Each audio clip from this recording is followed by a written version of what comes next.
Mannarkkad holy spirit Forane ദേവാലയത്തിൽ വർണ്ണാഭമായ ചടങ്ങുകളോടെ സുവർണ ജൂബിലി ആഘോഷിച്ചു. ഒരു വർഷം നീണ്ടുനിന്ന ആഘോഷ പരിപാടികൾക്കാണ് സമാപനമായത്. മണ്ണാർക്കാട്ടെയും പരിസരത്തെയും വിശ്വാസികൾക്ക് ആശ്രയവും ആശ്വാസവുമായ ദേവാലയമാണ് ഹോളി സ്പിരിറ്റ് ഫെറോന ദേവാലയം.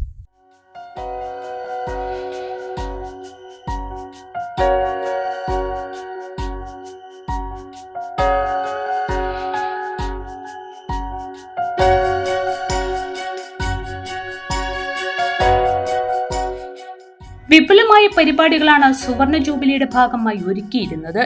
മുതിർന്ന പൗരന്മാർ മുതൽ പുതിയ തലമുറകളിൽപ്പെട്ടവരുടെ വരെ സംഗമങ്ങൾ ഒരുക്കി.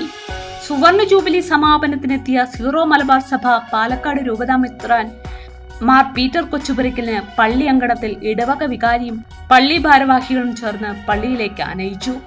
തുടർന്ന് നടന്ന പരിശുദ്ധമായ ദിവ്യബലിക്ക് പിതാവ് നേതൃത്വം നൽകി. മണ്ണാർക്കാടേക്കുള്ള ക്രിസ്ത്യൻ കുടിയേറ്റത്തിന് 1 നൂറ്റാണ്ടോളം പഴക്കമുണ്ട്. തെക്കൻ കേരളത്തിൽ നിന്ന് ക്രിസ്ത്യൻ ജനതയുടെ വലിയ തോതിലുള്ള കുടിയേറ്റമാണ് മണ്ണാർക്കാടേക്കുണ്ടായത്.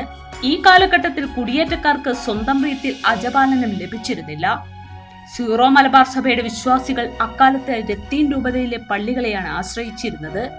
മണ്ണാർക്കാട് ലത്തീൻ രൂപതയുടെ കീഴിൽ നെല്ലിപ്പുഴയിലുള്ള സെന്റ് ജെയിംസ് പള്ളി വെഞ്ചരിച്ചതോടെ മണ്ണാർക്കാട്ടെ സീറോ മലബാർ സഭാ വിശ്വാസികൾ അവരുടെ ആധ്യാത്മിക ആവശ്യങ്ങൾക്കായി ഈ പള്ളിയെ ആശ്രയിച്ചു തുടങ്ങി.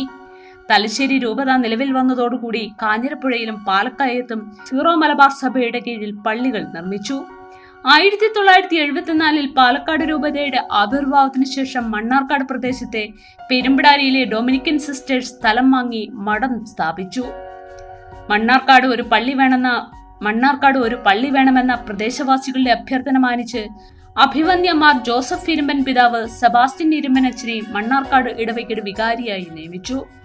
ഡൊമിനിക്കൻ സിസ്റ്റേഴ്സിന്റെ മഠം കപ്പേളയിൽ 1975 ജൂൺ 17 ആദ്യ ദിവ്യബലി അർപ്പിച്ചു. ഡൊമിനിക്കൻ സിസ്റ്റേഴ്സും KJ ചെറിയാൻകരിപ്പാപ്പറമ്പിലും 1/2 ഏക്കർ സ്ഥലം വീതം പള്ളിയും ഇടവക സംവിധാനങ്ങളും രൂപീകരിക്കുന്നതിന് ദാനം നൽകി. സെബാസ്റ്റ്യൻ ഇരുമ്പൻ അച്ഛന്റെ അശ്രാന്ത പരിശ്രമവും സിസ്റ്റേഴ്സിന്റെയും ഇടവക അംഗങ്ങളുടെയും നിസ്സീമമായ സഹകരണം കൊണ്ട് 1977 തന്നെ പള്ളി പണി പൂർത്തിയാക്കി. 1978 ജനുവരി 17 അഭിവന്യ മാർ ജോസഫ് ഇരുമ്പൻ പിതാവ് പള്ളി കൂദാശ ചെയ്തു. പള്ളി 50 വർഷം പൂർത്തിയാക്കിയതിന്റെ നിറവിലാണ് വിശ്വാസികൾ. ആഘോഷമായ ദിവ്യബലിക്ക് ആയിരക്കണക്കിന് വിശ്വാസികൾ പങ്കെടുത്തു. ദിവ്യബലിക്ക് ശേഷം സുവർണ ജൂബിലിയോടനുബന്ധിച്ച് പള്ളി നിർമ്മിച്ചു നൽകുന്ന നിർധനരായ 3 കുടുംബങ്ങൾക്കുള്ള വീടുകളുടെ തറക്കല്ലിന്റെ കൂദാശകർമ്മം പിതാവ് നിർവഹിച്ചു.